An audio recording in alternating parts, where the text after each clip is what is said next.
Hi! So today, papakita ko sa inyo ang nasa bucket list ko this year, this 2026. I think ito ang most detailed na bucket list na ginawa ko.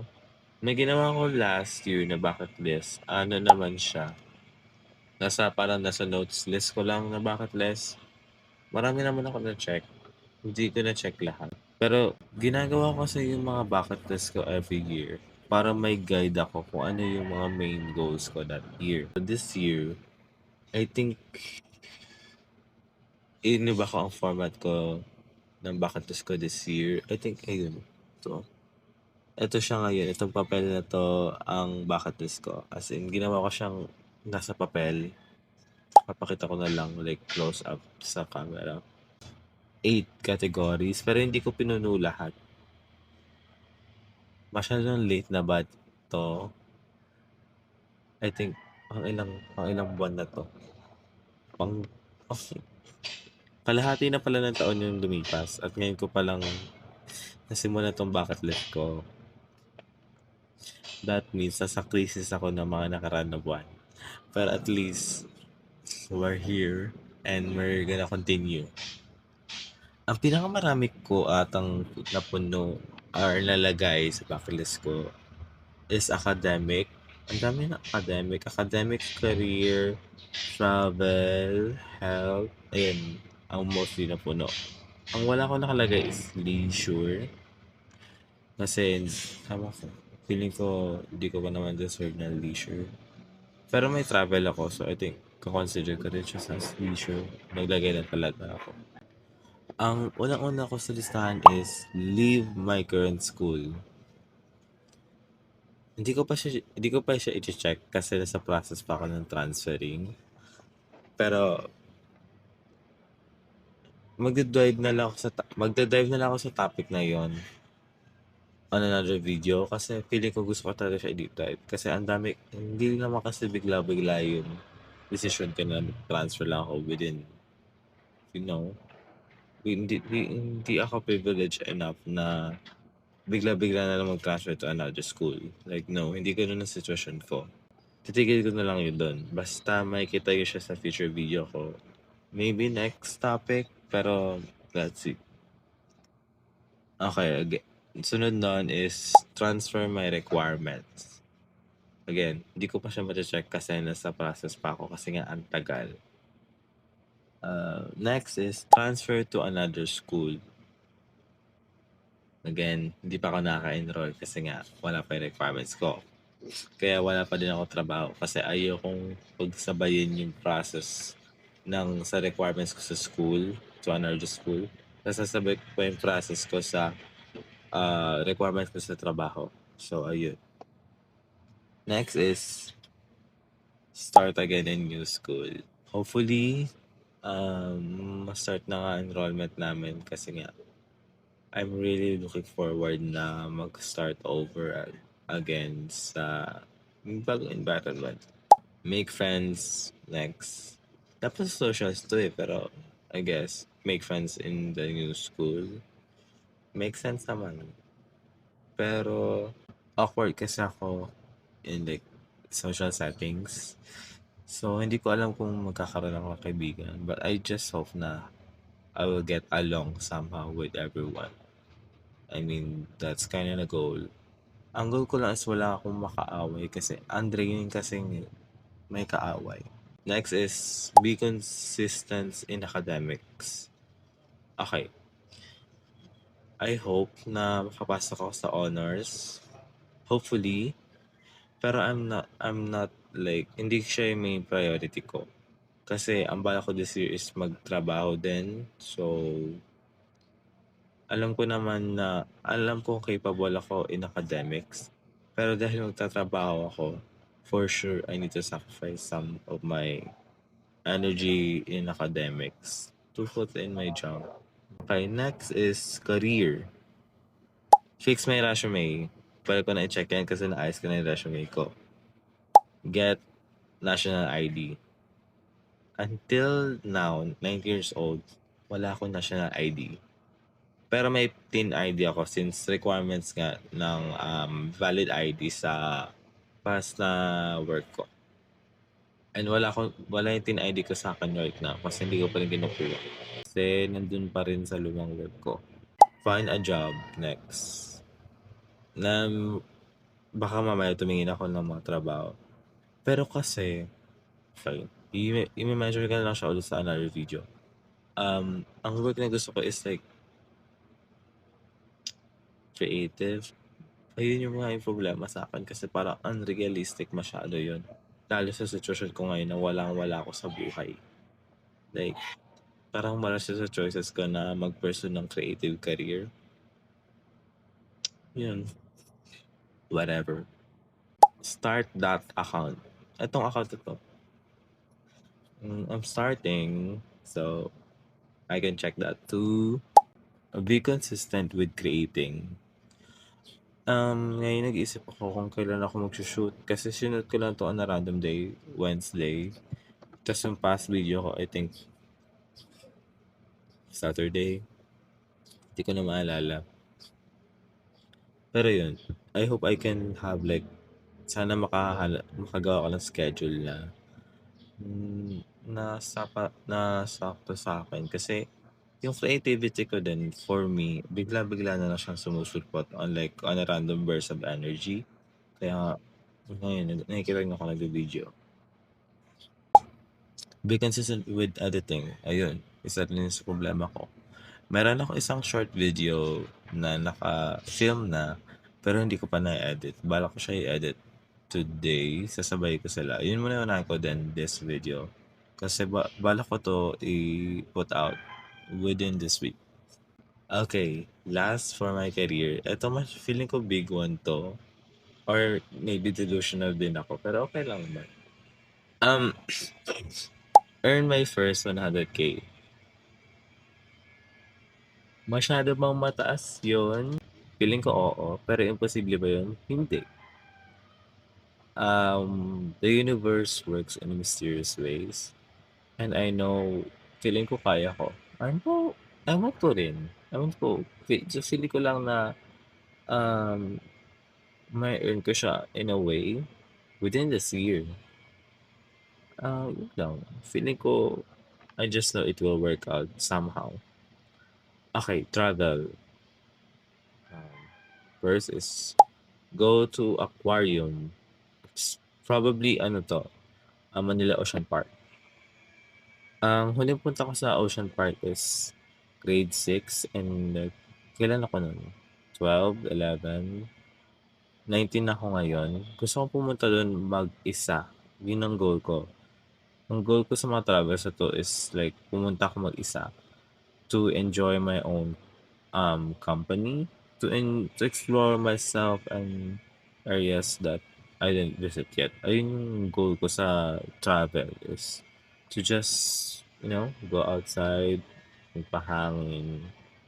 Okay, next. Go to UP Diliman. Hi, Mikmik. Sana hindi lang ako yung ganitong tao. Drone, paano ko ba explain to? May something sa UP Diliman na na-attracted ako. May something sa UP Diliman na nilalapit ako doon. Hindi ko alam bakit. Pero alam kong may special something yun para sa akin. Hindi ko nga rin ma-explain eh. Basta feeling ko may special place sa UP Diliman para sa akin. Binalak ko ba mag-transfer sa UP in general? Yes. Pero nag-take ba ako ng UPCAT dati nung grade 11 ako? No. Kasi busy ata ako nung busy ako na mag-take ng national certificate.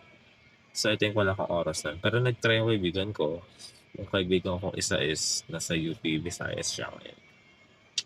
Ayun lang. Gusto ko mag-UP, ma-explore UP. Oo, nagpunta na ako ng UP dati, specifically sa Sunken Garden. Pero ang laki ng UP. Gusto ko kasi explore UP sa kabuuan niya. Okay, next. Feeling ko ito yung pinaka-main goal ko sa travel this year is go to Baguio. Again, same situation siya sa UP na feeling ko may something sa Baguio para sa akin. Kaya drawn na drawn ako sa Baguio. Okay, next. Go to Manila. Ano 'to, kahit saan 'to sa Manila.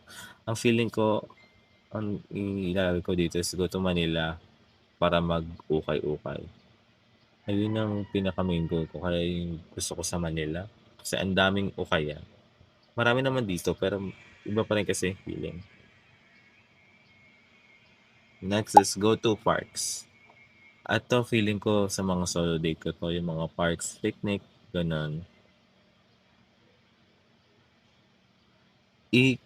Pagsasamahin ko na lang 'to sa go to Baguio kasi ang next dito is go to another region.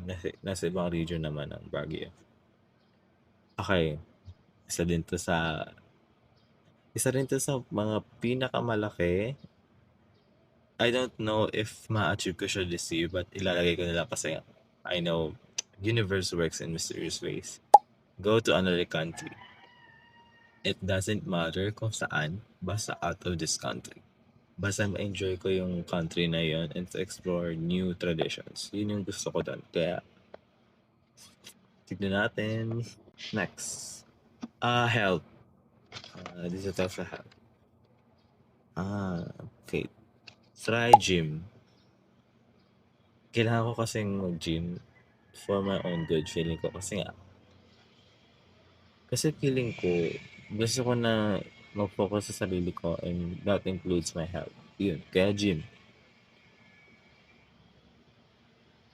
Be consistent in gym. Ayun. I think pangatlo na yan sa nakalagay dito sa list ko na be consistent. Kasi yun yung isa sa mga problema ko na inconsistent ako sa mga bagay na gusto kong ituloy. Ewan ko din. That's why, susubukan ko din to. Next is be mindful of food. Iba kasi na relation ko sa food. Kaya feeling ko in another video na naman yun. Sa pinapulitan ako. Iba kasi relation ko sa food as a kid, tas asa ngayon. Uh, Marami kasi ako naisip about that. Kaya feeling ko maganda siya for another video. Next is lessen sugar. I think medyo self-explanatory naman na yun na lessen sugar. Eat things to fuel my body. Ang ano ko dito is to eat more fiber. Feeling ko need ko tumain ng mas madalas. Hindi ako tumatain ng araw-araw. Feeling ko yun yung kailangan ko para ma-cleanse yung body ko. Yun. Next is eat fiber and eat protein. Yun yung dalawang sunod and last. So, yun. Yun yung sa health. Okay. So, skills. Learn to ride a bike. Hindi na kasi ako marunong sumakay ng bike. Kasi na-aksidente ako one time nung bata ako. Kaya yun. Never ko na ulit inulit mag-bike. Next. Learn about editing. Alam ko medyo rough ang editing ko sa mga video ko. Pero I think style ko naman kasi yun ay video editing. Pero meron pa mga video grading. Yun yung mga gusto kong malaman this year. Okay, next. Last skills is learn planting. Yun yung gusto kong malaman kasi isa sa mga gusto ko is to make like flower garden or vegetable garden. Yun, kahit sa mga pot or sa bottles lang, yun yung gusto kong matry this year. Next is social. Unang-una sa social natin is cut off people. Hindi ko alam. Pero I guess pwede ko na siya i-check kasi may mga na-cut off na akong people sa buhay ko. Buti naman. Moving on. Next is find a community. Feeling ko ang main goal ko this year is like just to go outside. Pumunta sa park, magtrabaho, lumipat, gumala, learn a bike, just going outside. basta lumabas ka. And hindi ko siya nagagawa ngayon kasi kulong lang ako din sa bahay. Feeling ko ang main community na gusto ko hanapin is mainly on crafts or arts in general. Yun yung gusto kong hanapan ng people like in real life. And about done is next is find new people. Yun nga, I guess pwede siya sa finding community. Unless for social is to live. Yun lang. Mabuhay ka. Let's go. Last part is arts. Yan. Mahal ko ang sining. Kahit hindi ko siya ma-pursue. Okay lang. Unang-una sa arts is find my passion in arts. Feeling ko, hindi ako lumilikha sa mga nakaraan na araw, kaya gusto ko rito gawin. Basta, lumikha lang ako. Yun lang yung gusto ko. Lumikha ako. Kahit ano, basta lumilikha ako. Gusto ko na mas gumagawa ako kaysa puro consume ng arts. Yun yung gusto kong goal this year na. Kaya gusto ko mahanap yung passion ko. Gusto kong hanapin kung ano to yung gusto kong gawin. Video editing, drawing, coloring, making stickers. Pwede naman lahat yun. Hindi ko naman sinasara yung pinto kung isa doon. Basta gusto kong gumagawa ako. Next. Be confident on my art skills. Feeling ko gagawa din ako ng video about sa arts in general kasi mahal ko ang sining pero komplikado ang sining para sa akin at para sa karamihan panigurado ako. Pero sana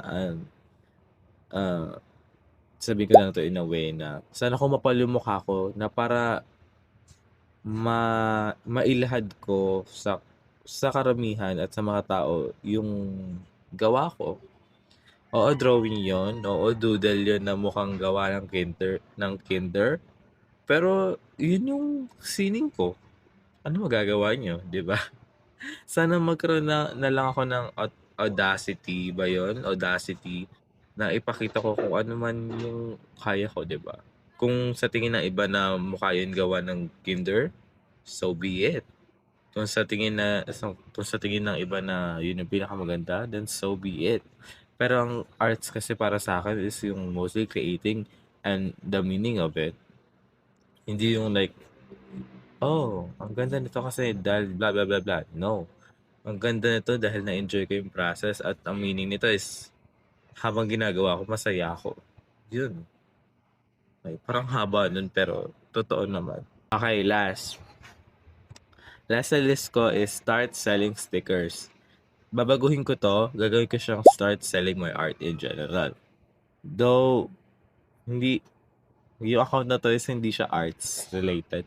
Pero, I guess, gusto ko siya gawing merch in a way kasi meron akong stickers. Okay. Handmade ko siyang ginupit kasi wala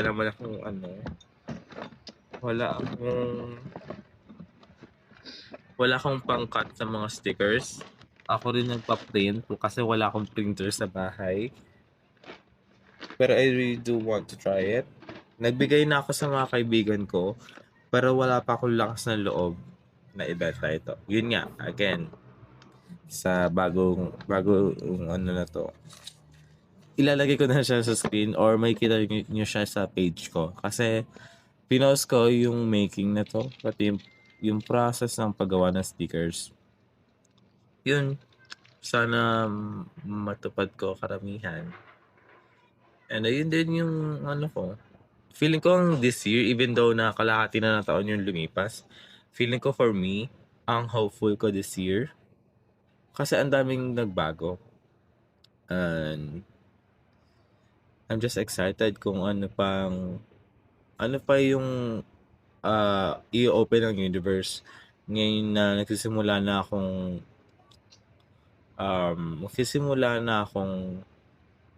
kumapal yung mukha in a way. Nagsisimula na ako mag-explore, nagsisimula na ako ilabas yung sarili ko. And yun lang. Bye!